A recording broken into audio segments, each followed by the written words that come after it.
Chapter 20, Fight the Power, 1971 to 1994.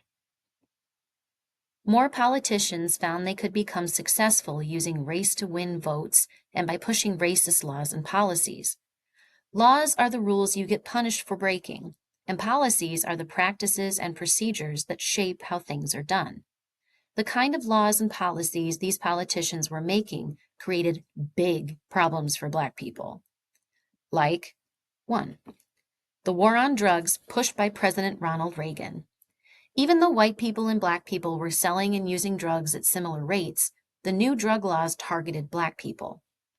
For example, one law made it a more serious crime to be caught with small amounts of the types of drugs more often found in poor Black neighborhoods than with larger amounts of the types of drugs more often found in rich white neighborhoods.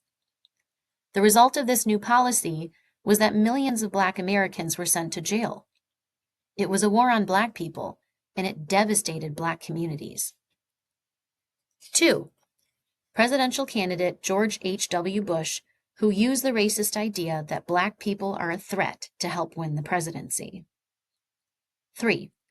The Violent Crime Control and Law Enforcement Act by the administration of President Bill Clinton that caused the largest increase of the prison population in United States history, mostly for nonviolent crimes, mostly Black men, which reinforced the racist ideas that, quote, Black people are violent and, quote, Black people are mostly criminals.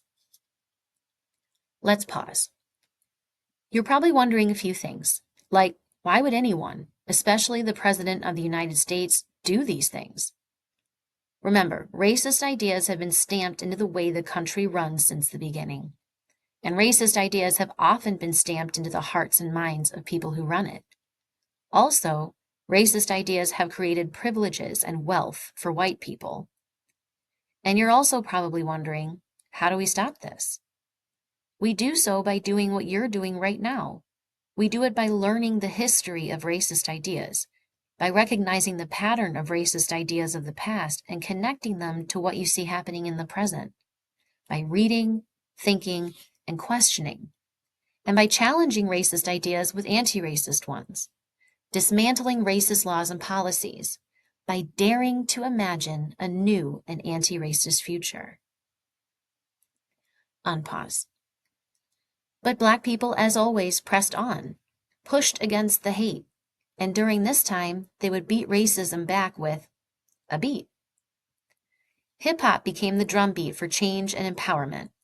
Songs like Public Enemy's Don't Believe the Hype and Fight the Power were a force. For young Black people, those words weren't just titles, they were anthems. They gave a feeling of Black power and pride. They called for Black people to resist racism and oppression. These songs were a protest of their own, a powerful critique of mainstream America and a reminder that the revolution for freedom had not ended. Rappers like Queen Latifah uplifted young Black women with her blockbuster album, All Hail the Queen. Her song, Ladies First, was about women's empowerment. It spoke back to oppressors who tried to make women small.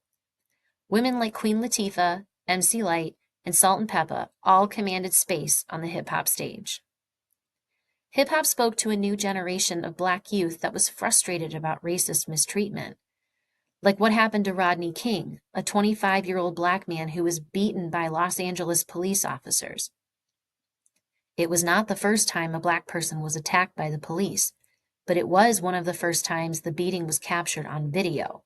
This was before smartphones, and shared widely. The officers were charged, but found not guilty. Black Americans were angry and in pain, so pained and angered that they took over neighborhoods in Los Angeles and expressed their frustrations. Dr. King once said, quote, "A riot is the language of the unheard." Frustrated, angry, and unheard, Black people burned stores and took merchandise. About 10,000 National Guard troops were brought in to stop the uprisings. Even as Black people continued to resist, there's always more, racist laws and policies were created to convince a new generation of Americans of the idea that Black people, not racism, were the problem.